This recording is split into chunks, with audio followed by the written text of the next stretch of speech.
Hello, this is Sherman. Welcome back to the Detective Trail Case of the Morgue Awakening. This is part 2. Let me remind you of our characters. We have Sherlock, the detective, Vincent, the sergeant, Courtney, the victim, Steve, Courtney's neighbor, Mitch, Courtney's ex-boyfriend, Nathan, Courtney's boyfriend, Alex, Courtney's stalker. Are you ready for some questions? Well, listen to the conversation first. Bringing them a dish, I overheard a snippet of their conversation. I'm sorry, Courtney, but I can't even imagine myself with the child. Maybe you will change your mind later. Courtney, come on. Look at us. Kids, you gotta be kidding me. It all makes sense now. She told him about the pregnancy, he didn't like it, so he just decided to get rid of her. No, I'm not sure. Listen, according to the test, the drug, it was administered while she was in the restaurant. There you go. Steve did it. No, I don't know. All the food was sent to the forensic labs. And there was no drugs found in any of the food. Zero. What difference does it make? Other than Steve, no one else was in close contact with Courtney until the ambulance arrived. Right. I really... Did you listen? See if you can beat me. What did Mitch overhear? He overheard a snippet of the conversation between Courtney and Steve. When did Mitch overhear a snippet of their conversation? When he was bringing him a dish. What all makes sense to Mitch now?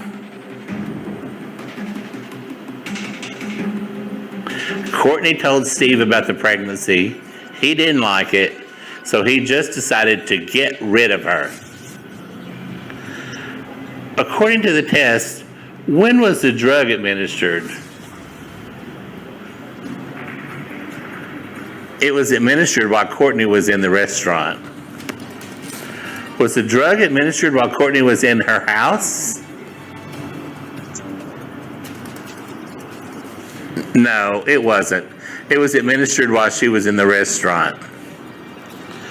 Was all the food sent to the chemical lab? No, it wasn't. All the food was sent to the forensic lab. Why was all the food sent to the forensic lab?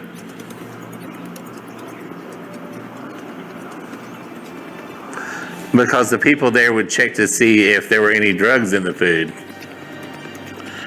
What was the result? There were no drugs found in any of the food. Zero. Okay, let's listen to the conversation. I really didn't know anything about the baby. Yeah, but you and Courtney argued about having a baby, didn't you? About hypothetical children. You are such a big liar, you know that?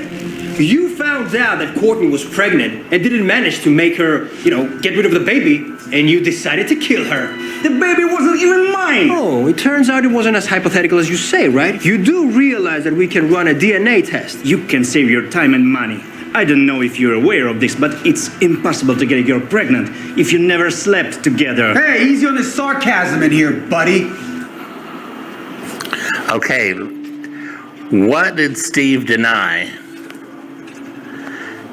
He said he really didn't know anything about the baby. Who argued about hypothetical children? Courtney and Steve did. Is the baby in Courtney's belly real or hypothetical? It is real. She is really pregnant. What did Steve say that made Sherlock think it was sarcasm? He said, it's impossible to get a girl pregnant if you never slept together. How did Sherlock react to Steve's sarcasm? He got angry and shouted, Hey, easy on the sarcasm there, buddy. Okay, let's listen. But now, knowing about her rock and roll life and her pregnancy, I think you should interrogate this guy.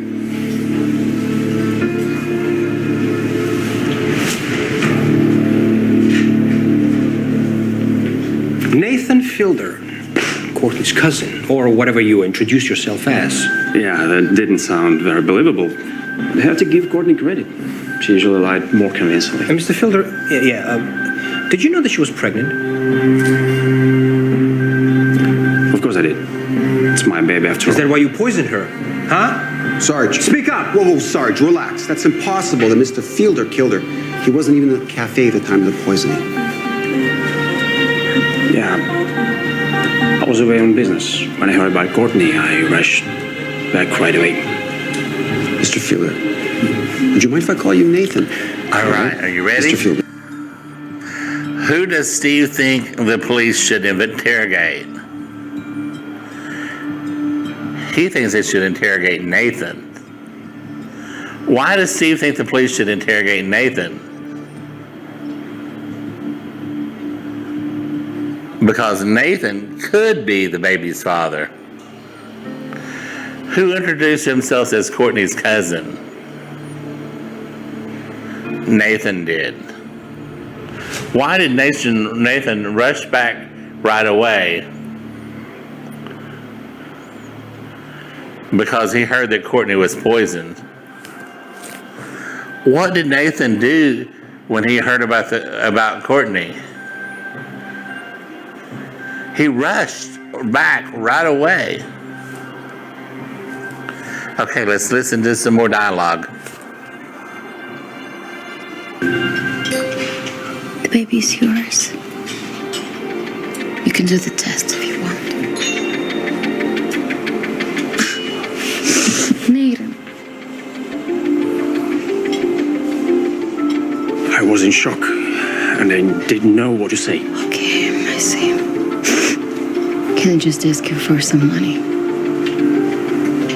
For an abortion? That's when I saw real Courtney, so defenseless.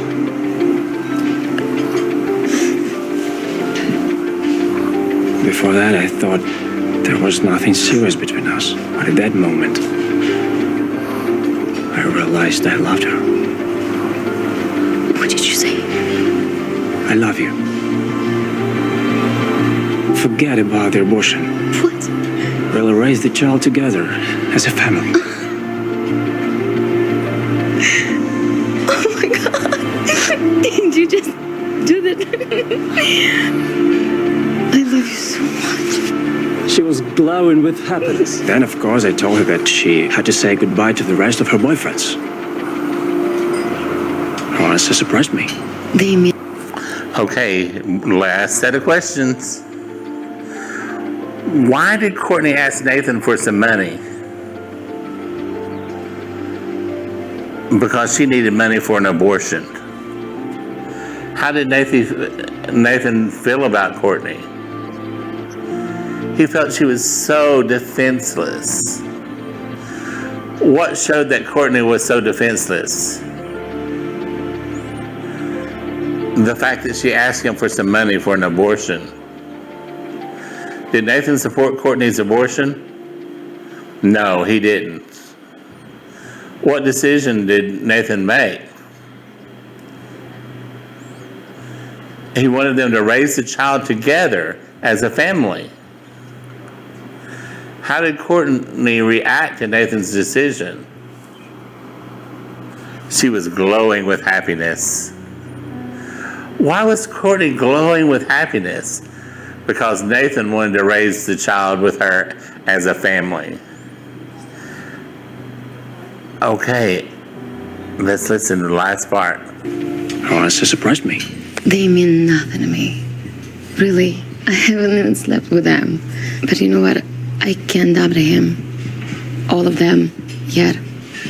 I know they sound fishy, but Courtney had some demons that she couldn't just shake. My ex, Alex, we dated back in med school. And that psycho is still stalking me, even though we broke up 3 years ago. I moved to another city, and Alex found me and almost killed me. And then I moved on again. So Steve and Mitch, they weren't really boyfriends. They were more like bodyguards, right? Right. On the surface, Courtney was just a frivolous girl. But she was a victim looking for protection. Steve, her neighbor, was her protection at home. And Mitch was her protection at work in the cafe. Relax. I'll take care of you. I'll take you somewhere safe. And Courtney. All right, question time. What sounds fishy? What Courtney said sounds fishy. What did Courtney say that sounds fishy? She said, they mean nothing to me. I haven't even slept with them. What did Courtney have that she couldn't shake? She had some demons that she couldn't shake. What couldn't Courtney do with some demons she had? She couldn't shake them. She couldn't escape from them. Where did Courtney date Alex? They dated each other in med school. What is Alex still doing with Courtney? That psycho is still stalking her. Why is that psycho still stalking Courtney? Because she wants to kill her. Why did Courtney keep Steve and Mitch close to her?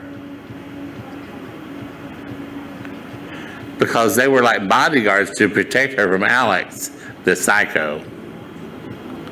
On the surface, who was just a frivolous girl? Courtney was. She dated many men at the same time. Was Courtney really a frivolous girl? No, she wasn't. Actually, she was a victim looking for protection. Wow, you did it. You finished. Congratulations.